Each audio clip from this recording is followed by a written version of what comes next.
담배 한 번도 안 피웠는데 폐암이라고요?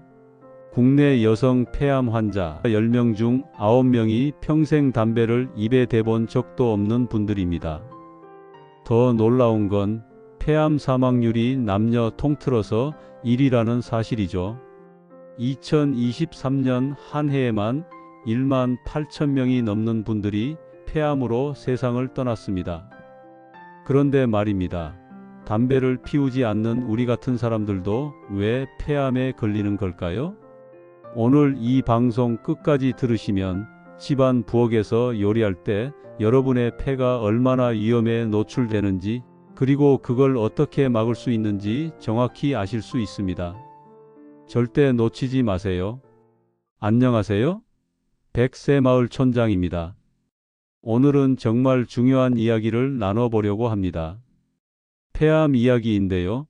혹시 폐암은 담배 피우는 사람들만 걸리는 병이라고 생각하고 계셨나요? 그렇다면 이 내용은 꼭 끝까지 들으셔야 합니다. 우리 주변의 평범한 일상 속에, 특히 매일매일 음식을 만드는 부엌 안에 폐암의 위험이 숨어 있다는 사실 알고 계셨나요? 여러분, 폐암이라는 병이 얼마나 무서운 병인지 먼저 말씀드려야 할 것 같습니다. 국가암정보센터에서 발표한 자료를 보면요. 2023년에 암으로 돌아가신 분이 8만 5천 명이 넘습니다. 그런데 이 중에서 폐암으로 세상을 떠난 분이 1만 8천 명이 넘어요. 전체 암 사망자의 약 22%입니다. 5명 중 1명 꼴이죠. 이게 왜 이렇게 높을까요? 폐암이 무서운 이유는 딱 하나입니다. 조기 발견이 정말 어렵다는 거예요. 폐라는 장기는 참 특이합니다. 우리 몸의 다른 부위는 다치거나 이상이 생기면 아프잖아요? 그런데 폐는 통증을 느끼는 신경세포가 없어요. 그러니까 폐에 암이 생겨도 아프지가 않습니다. 마치 소리 없이 다가오는 도둑 같은 거죠. 그래서 폐암을 침묵의 암이라고 부릅니다. 실제로 폐암 환자분들 중에서 수술로 완치할 수 있는 1기나 2기에 발견되는 경우가 겨우 20%밖에 안 됩니다. 나머지 80%는 이미 병이 많이 진행된 3기, 4기에 발견된다는 거예요. 기침이 나고 숨이 차고 가래에 피가 섞여 나올 때쯤이면 이미 상당히 진행된 상태라는 말입니다. 그리고 이런 증상들은 감기나 다른 호흡기 질환과 비슷해서 단순히 나이 들어서 그런가 보다 하고 넘어가기 쉽습니다. 그런데 여기서 더 놀라운 사실이 있어요. 국립암센터 자료를 보면 여성 폐암 환자의 88%가 평생 담배를 한 번도 피운 적이 없는 비흡연자라고 합니다. 88%라는 건 거의 10명 중 9명이라는 뜻이에요. 이건 정말 충격적인 수치입니다. 담배를 안 피웠는데 왜 폐암에 걸리는 걸까요? 미국 국립암연구소에서 흥미로운 연구 결과를 발표했습니다. 담배를 피우는 사람들의 폐암 발생률은 남자나 여자나 비슷했대요. 그런데 한 번도 담배를 피우지 않은 사람들을 비교해 보니까 여성이 남성보다 1.3배나 더 폐암 발생률이 높았답니다. 왜 그럴까요? 여기에는 몇 가지 이유가 있습니다. 첫째, 여성의 폐가 남성보다 작습니다. 작은 폐에 같은 양의 나쁜 물질이 들어가면 더 큰 영향을 받겠죠? 둘째, 여성은 몸속에 들어온 해로운 물질을 분해하는 능력이 남성보다 약합니다. 마치 집에 쌓인 쓰레기를 치우는 청소부가 부족한 것과 같아요. 셋째, 여성은 간접 흡연에 더 많이 노출되는 경우가 많습니다. 집안에서 남편이나 가족이 담배를 피우면 그 연기를 계속 마시게 되는 거죠. 그런데 말입니다. 간접 흡연보다 더 위험한 게 하나 있습니다. 바로 부엌에서 요리할 때 나오는 연기와 매연입니다. 이건 정말 많은 분들이 모르고 계신 사실이에요. 세계보건기구, 그러니까 WHO 산하의 국제암연구소에서 이런 발표를 했습니다. 음식을 조리할 때 생기는 연기와 미세먼지가 암을 일으킬 가능성이 있다는 거예요. 특히 중국에서 나온 연구 결과가 정말 놀랍습니다. 요리를 자주 하는 여성이 그렇지 않은 여성보다 폐암 발생률이 무려 3.4배에서 8배까지 높았대요. 8배라는 건 엄청난 차이잖아요? 왜 이런 일이 생기는 걸까요? 우리가 음식을 볶거나 구울 때, 특히 고기를 구울 때나 기름에 뭔가를 튀길 때 연기가 많이 나죠? 그 연기 속에는 미세먼지와 각종 유해 물질이 가득 들어 있습니다. 눈에는 안 보이지만 우리 폐로 그대로 들어가는 거예요. 매일매일 30년, 40년, 50년 동안 이런 연기를 마시다 보면 폐가 상하는 겁니다. 특히 우리나라 음식은 볶고 튀기고 굽는 요리가 많잖아요. 제육볶음 하실 때, 생선구이 하실 때, 전 부치실 때 연기가 얼마나 많이 나는지 다들 아실 겁니다. 그 연기를 그냥 마시고 계신 거예요. 매일매일요. 더 무서운 건 여성 폐암 환자들에게서 많이 나타나는 선암이라는 종류의 암입니다. 이 선암은 암세포 크기가 작아서 발견하기가 정말 어렵습니다. 그리고 폐의 가장자리, 모서리 부분에 생겨요. 그러니까 중심부에 생기는 다른 종류의 폐암보다 더 늦게 발견되는 거죠. 게다가 이 선암은 다른 곳으로 퍼지는 속도가 빠릅니다. 림프절, 간, 뇌, 뼈, 부신 같은 곳으로 금방 전이되기 때문에 사망률이 높을 수밖에 없어요. 자, 그럼 이제 가장 중요한 질문입니다. 우리가 어떻게 해야 이런 위험에서 벗어날 수 있을까요? 요리를 안 할 수는 없잖아요? 먹어야 살고 가족들 밥을 차려야 하는데 말입니다. 걱정하지 마세요. 방법이 있습니다. 그것도 아주 간단한 방법들이에요. 이건 꼭 기억하셔야 합니다. 첫 번째, 요리할 때 반드시 창문을 여세요. 겨울에 춥잖아요? 라고 하실 수도 있는데 그래도 조금이라도 열어두셔야 합니다. 창문을 10cm, 20cm라도 열어놓으면 공기가 순환되면서 나쁜 연기가 밖으로 빠져나갑니다. 밀폐된 공간에서 요리하면 그 연기가 부엌 안에, 집안에 그대로 쌓이는 거예요.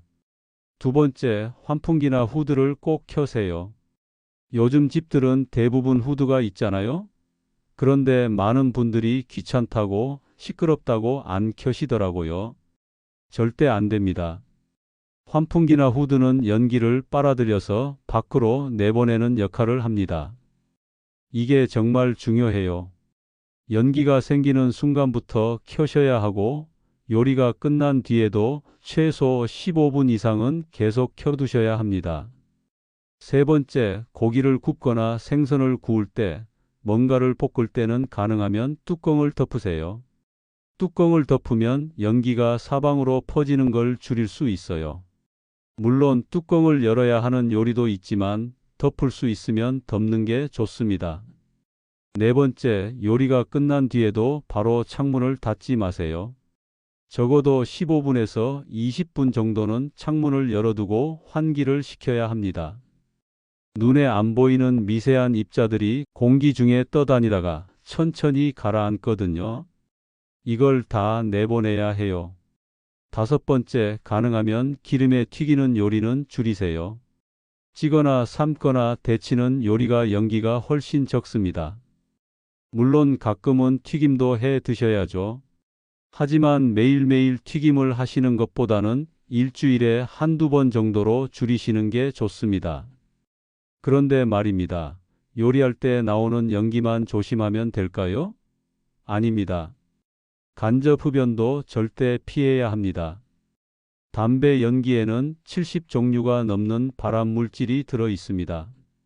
그런데 흡연자가 직접 마시는 연기보다 담배 끝에서 타들어가면서 나오는 연기가 더 위험하다는 거 아세요? 왜냐하면 필터로 걸러지지 않은 연기니까요.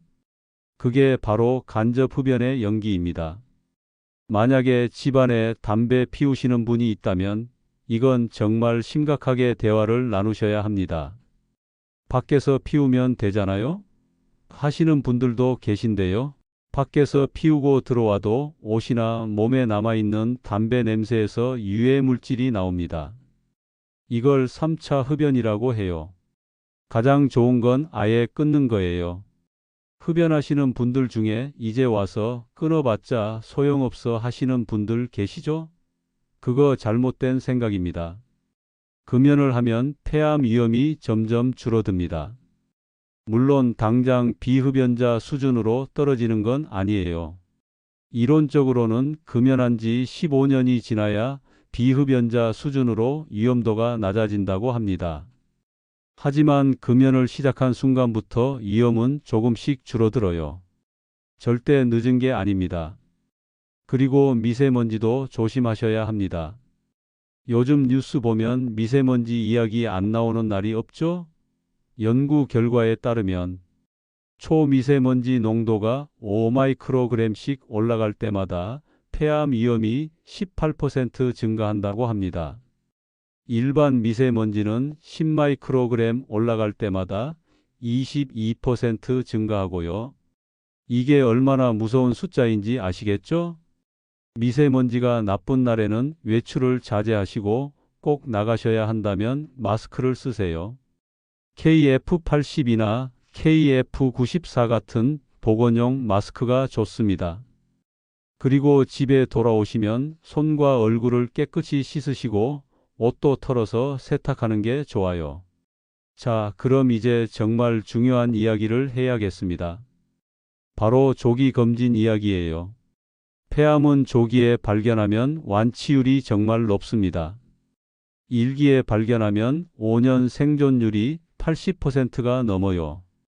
그런데 3기나 4기에 발견하면 생존율이 10에서 20%로 뚝 떨어집니다. 이게 얼마나 큰 차이인지 아시겠죠? 그런데 폐암은 증상이 없어요. 증상이 나타나면 이미 늦은 경우가 많습니다. 그럼 어떻게 해야 할까요? 답은 하나입니다. 정기적으로 검사를 받는 거예요. 2019년부터 우리나라에서는 폐암도 국가암검진에 포함됐습니다. 만 54세에서 74세 사이의 분들 중에서 담배를 많이 피우신 분들, 구체적으로는 하루에 한 갑씩 30년 이상 피우신 분들은 2년마다 무료로 저설량 흉부 CT 검사를 받을 수 있어요. 이 검사는 일반 건강검진에서 하는 엑스레이 검사로는 보이지 않는 아주 작은 결절까지 찾아낼 수 있습니다. 강동경희대학교 병원 최천웅 교수님 말씀에 따르면 저설량 CT는 방사선 노출을 기존 CT보다 훨씬 줄이면서도 정확도는 높다고 합니다. 그러니까 걱정하지 마시고 검사 받으세요. 그런데 CT에서 결절이 발견됐다고 해서 무조건 암은 아니에요. 결절은 염증이나 섬유화, 림프절이 커진 것, 옛날에 결핵을 앓은 흔적 같은 것들 때문에도 생길 수 있거든요. 그래서 결절이 보이면 반드시 호흡기내과 전문의 선생님께 정확한 진료를 받으셔야 합니다. 담배를 피우지 않으셨어도 검진을 받으셔야 하는 경우가 있어요. 집에서 남편이나 가족이 담배를 피우는 경우, 요리를 오랫동안 많이 하신 경우, 건축 현장 같은 데서 일하셔서 성면에 노출된 경우, 도로 주변에 사시는 경우, 가족 중에 폐암 환자가 있는 경우, 만성 폐쇄성 폐질환이나 폐섬유증 같은 폐질환이 있는 경우에는 담배를 안 피우셨어도 검진을 받으시는 게 좋습니다. 건양대병원 흉부외과 김영진 교수님은 이렇게 말씀하셨어요. 폐암은 조기 발견이 생존율을 결정짓는 질환입니다. 작은 결절 단계에서 발견하면 완치 가능성이 크게 높아집니다. 이 말씀 꼭 기억하세요. 만약에 정말 불행하게도 폐암 진단을 받으셨다면 어떻게 해야 할까요? 절망하지 마세요. 요즘은 치료법이 정말 많이 발전했습니다. 폐암 치료의 기본은 수술입니다. 암이 있는 폐엽을 절제하는 거예요. 우리 폐는 왼쪽에 2개, 오른쪽에 3개, 총 5개의 폐엽으로 이루어져 있어요. 암이 있는 폐엽을 떼어내는 게 기본 치료법입니다. 요즘은 개용술뿐만 아니라 비디오 흉곽경이나 로봇 수술도 많이 하고 있어요. 회복도 빠르고 통증도 적습니다. 수술이 어려운 경우에는 항암화학 치료, 표적 치료제, 면역관문 억제제, 방사선 치료 같은 방법들이 있습니다. 특히 최근에는 표적 치료제와 면역 치료제가 많이 발전해서 진행된 폐암 환자분들도 예전보다 훨씬 더 오래 생존하고 계세요. 중요한 건 희망을 잃지 않는 겁니다.